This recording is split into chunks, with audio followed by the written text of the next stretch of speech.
அசந்தா ஆடி அசந்தா ஆடி தகுந்தது தை மறந்தா மாசி. இந்த பழமொழி சுட்டிக்காட்டுவது ஔவையாரம்மன் விரதம் என்று திருநெல்வேலி, தூத்துக்குடி போன்ற தென் மாவட்டங்களில் ஆடி மாத செவ்வாயன்று இரவு பெண்கள் மட்டுமே பங்கேற்று வழிபடும் ஒரு விரதத்தை. இதே விரதத்தை திருச்சி போன்ற மாவட்டங்களில் செவ்வாய் பிள்ளையார் நோன்பு என்று பெண்கள் கடைபிடிக்கிறார்கள்.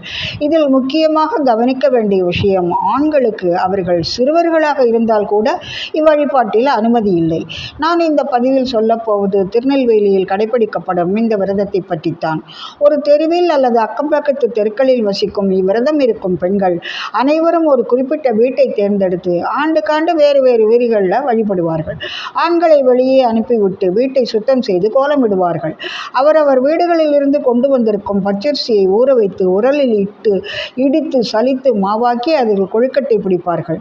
வயதான சுமங்கலி ஒருவர் குளித்துவிட்டு ஈரப்புடவையுடன் ஒரு பெரிய வாணலி போன்ற பாத்திரத்தை அடுப்பில் வைத்து நீரை நன்கு கொதிக்க வைத்து அது தளதளவென கொதிக்கும் போது பிடித்து வைத்திருக்கும் கொழுக்கட்டைகளை வேக வைத்து எடுப்பார். இந்த வேலை நடந்து கொண்டு இருக்கும் போதே மற்ற பெண்கள் நன்கு கழுவி சுத்தம் செய்யப்பட்ட 2 தலைவாழை இலைகளை பரப்பி அதன் மேல் பசுஞ்சாணி அல்லது மஞ்சள் தூளில் பிள்ளையார் பிடித்து இலைகளின் மேல் பகுதியில் வைத்து பொட்டிட்டு பூ சாற்றுவர்.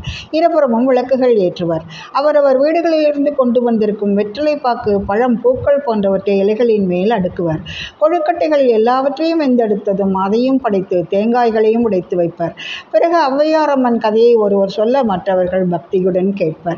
கதை சொல்லி முடிந்ததும் தூபதீபம் காட்டுவர்.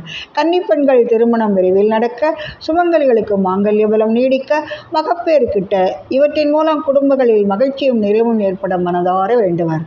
அதோடு ஒரு பெரிய பாத்திரத்தில் வைத்திருக்கும் தண்ணீரில் தங்கள் திருமங்கல்யத்தை காட்டி அந்த நிழலை வணங்குவர். பின்னர் அந்த வயதான சுமங்கலி எல்லோருக்கும் பிரசாதமாக கொழுக்கட்டைகளையும் தேங்காய்களை கீறி அந்த கீட்டுகளையும் பழங்களையும் பிரசாதமாக எல்லோருக்கும் வழங்குவார். அதை சாப்பிட்டு முடிப்பதோடு ஔவையாரம்மன் விரதம் நிறைவேறும். இதற்குள் அநேகமாக விடியற்காலை 4-5 மணி ஆகிவிடும். மறுபடியும் வீட்டை நன்கு சுத்தம் செய்து விடுவார்கள். இதுதான் இன்றளவும் கடைபிடிக்கப்படும் ஔவையாரம்மன் விரதம். இந்த அன்னை அனைவருக்கும் தனது நல்லாசைகளை அருள வேண்டி நாமும் பணிவோம்.